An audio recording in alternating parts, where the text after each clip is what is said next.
नमस्कार, हेलो दोस्तों, नमस्कार। मैं सुनैना मौर्य स्वागत करती हूँ अपने यूट्यूब चैनल पर। आप सभी लोगों के बीच में एक भोर गीत लेकर आई हूँ जो भोर जगाते हैं सुबह में, शादी विवाह में। हल्दी के दिन सुबह में 4 बजे करीब में जगाते हैं। इसमें जो लोग नहीं रहते हैं उनका नाम लिया जाता है। और आप लोग फुल वॉच कीजिएगा। चैनल पर नए हैं तो सब्सक्राइब कर लीजिएगा। हे भोर भइल भिनु सहर चिरैया ये के बोल धरमवा के जुनी भइल। हे जाई हो जगवा कावन राम जतु दुहावन।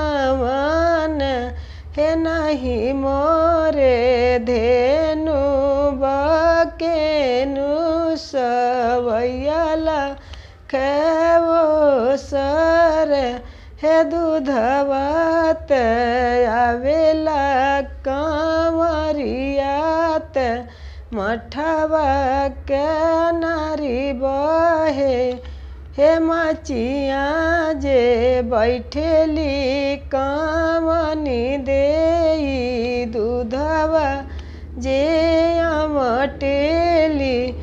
हे उठान मारी घिउआ करे। हे सिकिया थई जोरन डरेली अमृत जोरन डार।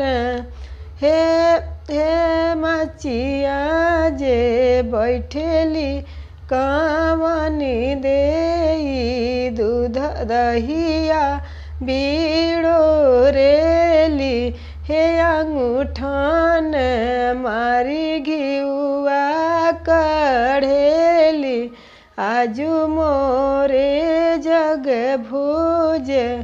हे नहीं मोरे धेनु बकेनु सवैया लखेवो सरी। हे से दहिया खाल दुलहे दुलहे दुल्हनिया देई सोहाग बढ़। हे से दहिया खाली दुल्हे दुल्हे दुल्हनिया देई सोहाग बढ़। हे बढ़ घर के लड़कियों का नाम और बहू का नाम लिया जाता है इसमें। हे बढ़ कवनी देई के नैहर कवनी देई के ससुर। हे बढ़ दुल्हनिया देई के ससुर। बिटियन के नैहर हे बढ़ कवनी देई के ससुर कवनी देई के नैहर। हमारा भोर गीत कैसा लगा आप लोग कमेंट बॉक्स में ज़रूर बताइएगा। अच्छा लगे तो लाइक सब्सक्राइब ज़्यादा से ज़्यादा शेयर करें और कमेंट बॉक्स में ज़रूर बताएं आप लोगों को कैसा लगा। जो भी गाना आप लोगों को चाहिए आप लोग कमेंट बॉक्स में बताइए, हम आपको सुनाने की कोशिश करेंगे। वीडियो देखने के लिए बहुत बहुत धन्यवाद।